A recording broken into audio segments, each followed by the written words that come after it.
it actually affects like the blood distribution dito. Kaya siya mas sasakit pa. So as much as possible po, refrain from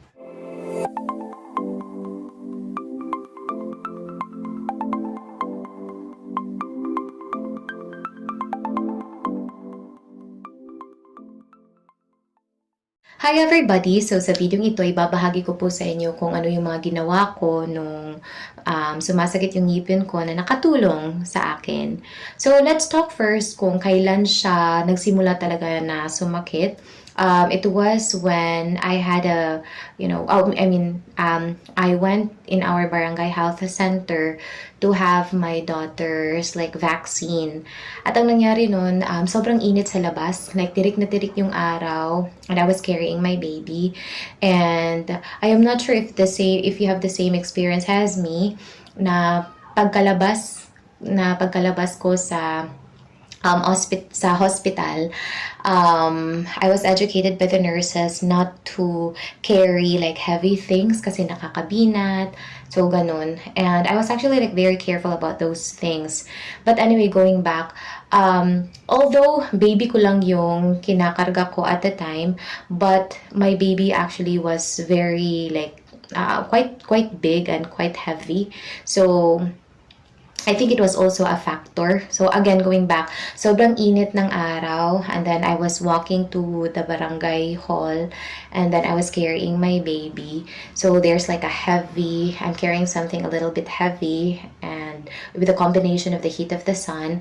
So para siyang, may nabasa kasi ako nung sumasakit yung ngipin ko. I'm actually like searching what are the possible causes bakit sumasakit yung ngipin natin. And there, may nabasa ako na article na kapag pag tumataas ba yung dugo natin, like yung blood pressure natin, like umaabot siya, parang nakaka-affect siya.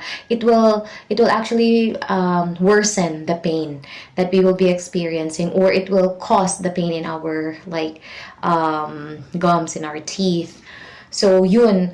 And nung umuwi ako, like after ng vaccination ng anak ko, that's when I started to feel the pain. And then, hindi naman siya like sobrang sakit agad. It actually took days, pero I think it was almost a week na hindi siya like nawawala. And to be honest, I am actually a kind of person na mataas yung pain tolerance ko. Hindi ako umiiyak agad. Even when I gave birth to my two children, hindi ako umiiyak during labor. But when I had a toothache, sobrang sakit niya. That's when I cried na talaga. Kasi parang may pumipitik-pitik dito at tsaka dito. Parang yung ugat na pumipitik-pitik. So I think that's also what makes it like maybe more painful kasi malapit siya sa ulo eh. But anyway, going back, whenever I feel toothache, usually hindi ako umiinom ng gamot kaagad. If kaya ko pa siyang tiisin, if kaya ko pang tiisin yung sakit, I'll do my best to handle the pain. But if hindi ko na talaga siya kaya, parang kung feel ko na sobrang sakit na niya, hindi din ako umiinom agad ng napaka-strong na mefenamic acid. Yung ginagawa ko is umiinom ako ng paracetamol. Kasi I know na if we take something, like most especially mga mefenamic acid, it has a bad effect on our kidneys. Kaya paracetamol muna yung iniinom ko. So far, base naman sa experience ko, effective naman para sa akin yung paracetamol. There will be like a couple of hours na mawawala yung sakit niya. Pero kapag, if time will come na hindi siya like medyo effective, like kung nalo-lower lang niya yung sakit ng ngipin ko, so that's when I will choose to take mefenamic acid. So again, going back, do not take mefenamic acid right away. Kasi kapag iinom ka ng something strong, masasana yung katawan mo and mas mag-need ka ng mas stronger pa na mefenamic acid. Kasi nasana na yung katawan mo. Second, base nun sa nabasa ko na article, tataas yung blood pressure natin kapag sobrang init or kapag we will carry something heavy. And I just forgot. I'm actually like, I really wanted to share the article with you, but hindi ko na siya mahanap. If our blood pressure increases, it actually affects like the blood distribution dito. Kaya siya mas sasakit pa. So as much as possible po, refrain from being exposed to the heat of the sun. So as much as possible, like stay inside the house. And then second, and then another is, wag po kayong magbubuhat ng mabibigat na gamit or anything na mabibigat.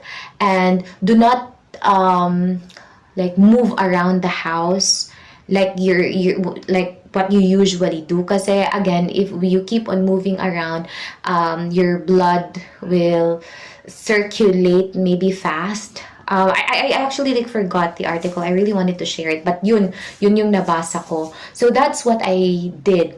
Kapag sasakit yung ngipin ko, as much as possible, nakahiga lang ako.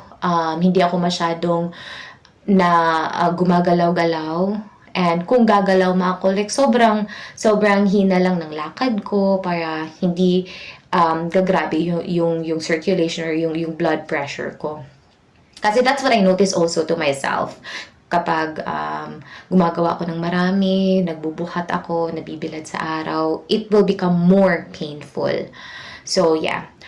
Another is, I was actually like breastfeeding my daughter at the time, and nanonotice ko, kapag nagbe-breastfeed ako, like nagfe-feed yung anak ko, while feeding, the more siya nasasakit. So I'm not sure for breastfeeding mothers out there if you have the same observation to yourself. But yun yung na-observe ko sa sarili ko.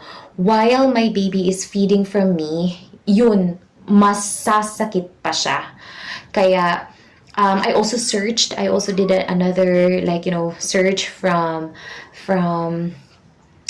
different sites, most especially yung mga medical na sites, and I found out na when we are like breastfeeding our children, parang nababawasan yung calcium natin, and yung teeth natin, actually our teeth need calcium for it to become stronger and for it to become like intact and stronger.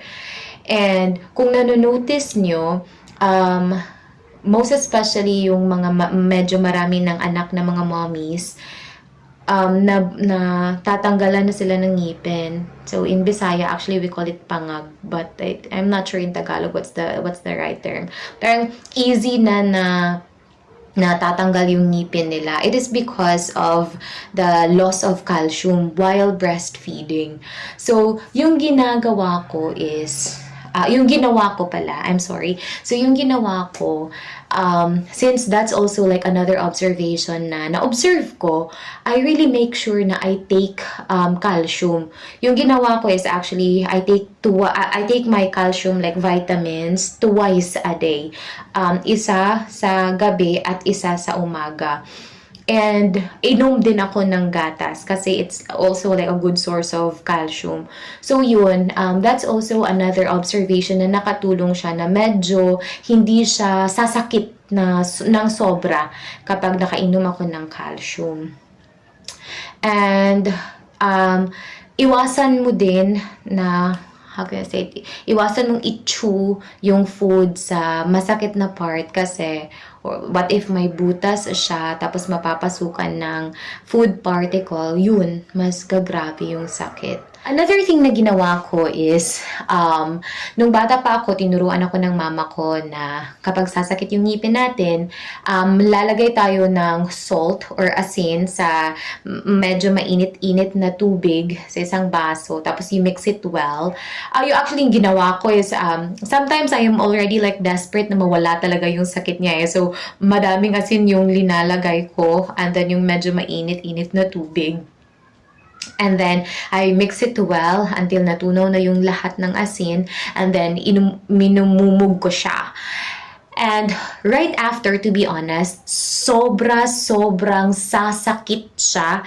Like, yung hindi pa siya masyadong masakit sana, but mas sasakit pa siya, parang magpipik ng pinaka masakit yung ngipin mo. But then again, right after like couple of minutes or maybe an hour or almost 2 hours, mawawala yung sakit niya. So that's based from my experience. You can also like definitely try it if you have not tried it. But again, nais ko lang pong ipaalam sa inyo na sasakit siya talaga ng sobra. It might be effective depending on the condition of your body or depending on the condition of your teeth. Basta yun yung sa experience ko. Another is, aside from asin at tubig, yung mouthwash. Yung ginamit ko was actually like Listerine. So, same siya ng effect sa asin at medyo mainit-init na tubig. So, right after like brushing, oh yes, also brushing the teeth, parang lalamigan lang parang lalamig yung mouth mo. It actually also would help ease the pain. So, right after brushing, nag-ano ako, Listerine mouthwash. So, nagmumog ng around 1 to 2 minutes. And then, right after, it has similar effect with the asin and tubig. Magpipik ang sakit ng ngipin, but right after, mawawala siya. So, yun. I think so far those... also, have enough sleep. Have enough rest. That actually helped for me na hindi masyadong like sasakit yung ngipin ko. I know it's very difficult to sleep kapag masakit yung ngipin natin, but do your best. Do your best. Ask help kung meron kang kasama sa bahay na pwedeng magte-take care muna ng anak mo, then have that person take care of your baby so that you can rest. I think so far that's it. If ever may maalala ako, I'll just create another video to share with you. I hope you got something from this video, and I really hope as well na makakapagpa-check up po kayo sa dentista para po mawala na yung sakit ng ngipin nyo. Actually, the best solution, na pinaka-best solution talaga para hindi nasasakit yung ngipin natin is ipabunot siya. But again, it's understandable, most especially for those who just gave birth, na nakakatakot din yung mga binat-binat. So, it's really best to consult your OBGYN and also the dentist. So, thank you very much po for watching this video, and I really hope hindi na po sasakit yung ngipin ninyo.